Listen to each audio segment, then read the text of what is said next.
period to be educated and to get a degree.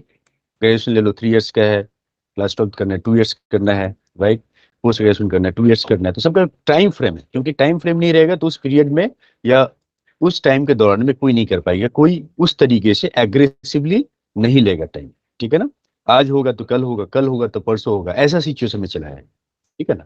इसी के लिए टाइम फ्रेम बहुत ही दरकार है खुद को डेवलप करने के लिए, अपनी टीम को डेवलप करने, खुद को आगे बढ़ाने के लिए और अपनी टीम को आगे बढ़ाने के लिए।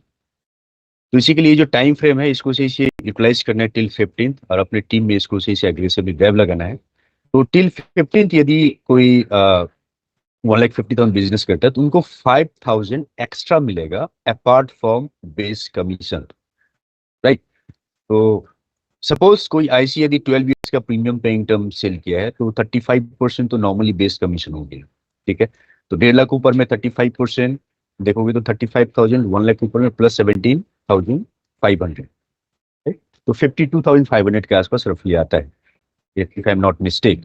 तो 52,500 उसका हो गया बेस कमीशन, उसके साथ फिर से 5,000 इनको मिलेगा एक्स्ट्रा, ठीक है। तो ये अर्निंग अपॉर्चुनिटीज है फॉर न्यू आईसीज। एंड यहाँ पर दिया हुआ product credit, actually we are working on traditional policies only, traditional policy से छोड़ के हम लोग कुछ पॉलिसी सेल नहीं करते हैं।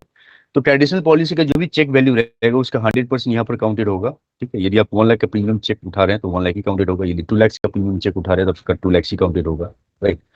नाउ नीचे में एक लाइन लिखा हुआ है applicable for IC, POSP, AOC sale code and RP sale code, okay. Terms and condition, ये जो पीपीटी आप लोग को पीपीटी मिल जाएगा तो टर्म्स एंड कंडीशन को सही से आप लोग पढ़िएगा, ठीक है, क्योंकि टर्म्स एंड कंडीशन आपको सही से पता होना चाहिए जो भी कॉन्टेस्ट लॉन्च होता है या जिसके पीछे में आप लोग ड्राइव लगाते हैं। तो यहाँ पर दिया हुआ है इंपॉर्टेंट पॉइंट्स बोल के, this slabs are applicable to new IC, new POSP and new ASO sale code, new RP sale code, new means M0 to M6 only. So hopefully I will clarify, but the way I have understood, RP के लिए भी यदि कोई RP self code में business करते हैं तो उनका M6 तक, मतलब 6 महीने के अंदर उनका कोड होना चाहिए, ठीक है। Joida, are you there? If I am correct और if I am wrong, can please correct me. Joida, are you there in session? Okay, so as it's already written here, new RP cell code, that means new RP only, जिनका जो business code generate हुआ है till M0 to M6, ठीक है। Now second point is that IC will get highest achieved price in early bird contest and fabulous February monthly contest। ये किया है, next slide जब मैं बताऊंगा उसमें आपको समझ में आएगा। Now traditional plans par, non-par, annuity and term will be considered for calculation। तो हम लोग पार, नॉन पार और एन्युटी पॉलिसी सेल करते हैं, टर्म पॉलिसी सेल करते हैं, यूनिट लिंक पॉलिसी सेल नहीं करते हैं। तो जो भी हम लोग यहाँ पर सेल कर रहे हैं सारा यहाँ पर काउंटेड है, right. And for as actual released premium will be considered. Actually we all know इस पॉलिसी में क्या होता है, 2% कस्टमर को डिस्काउंट मिलता है। तो यदि आप 1 लाख का प्रीमियम कर रहे हैं तो 1 लाख के ऊपर में 2% डिस्काउंट मिल रहा है, मतलब आपका काउंटेड हो रहा है 98,000। And that is not only for contest, that is also applicable for incentive. आपका जो एमपीआई कैलकुलेशन होता है, एमपीआई भी उसी के ऊपर में कैलकुलेशन होगा। 2% डिस्काउंट होने के बाद में जो एक्चुअल प्रीमियम आता है उसके ऊपर में ही आपका एमपीआई कैलकुलेशन होता है इफ यू आर सेलिंग इस प्रोडक्ट, ठीक है। और कॉन्टेस्ट के लिए भी सेम एप्लीकेबल है, राइट। तो जैसे कि आपका 1,50,000 है, 1,50,000 यदि आप एस प्रोडक्ट सेल करते हो तो 2% डिस्काउंट हो के 1,50,000 होने चाहिए, ठीक है ना। Now I will go to the next one. Okay, fabulous February contest same है। यहाँ पर देखना लॉग इन पीरियड जो है, लॉग इन पीरियड एक्सटेंड हो गया है।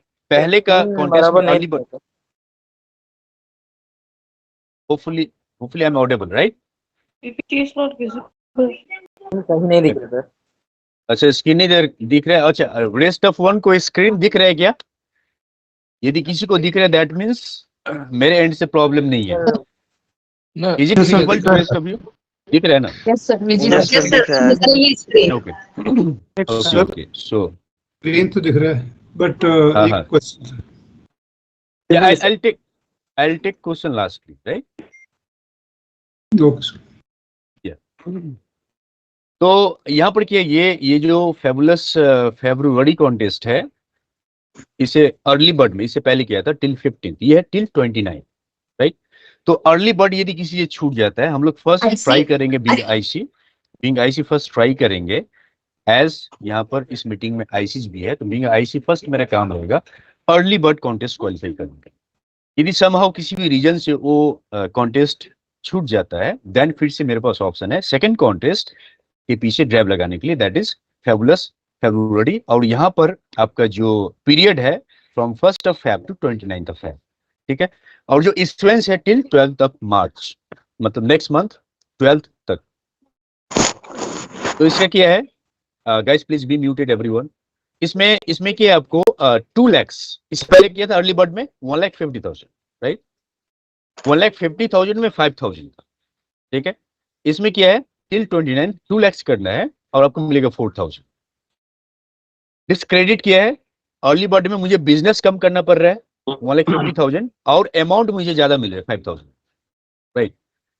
और स्लैब 1 सेकेंड में जाते हैं तो बिजनेस ज्यादा करना पड़ रहा है, अमाउंट कम है। इसी के लिए being IC actually we all are working for our benefit, ठीक है ना? And with that also customers benefit. तो अपना बेनिफिट बनता है कस्टमर्स का बेनिफिट से। तो बेनिफिट के तौर पे देखें तो पहले अर्ली बर्ड को ड्राइव करना है सही से, इन केस यदि नहीं हो पाता देन इस कॉन्टेस्ट को ड्राइव करना है टिल 29 जिसका टाइम फ्रेम है।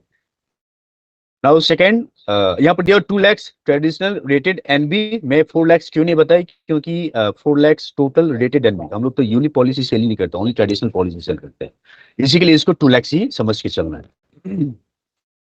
ट्रेडिशनल आरपी 100%, मतलब जो भी आपका चेक का प्रीमियम होगा 100% काउंटेड होगा, इसमें प्रोडक्ट का क्रेडिट नहीं है, 100% काउंटेड होगा।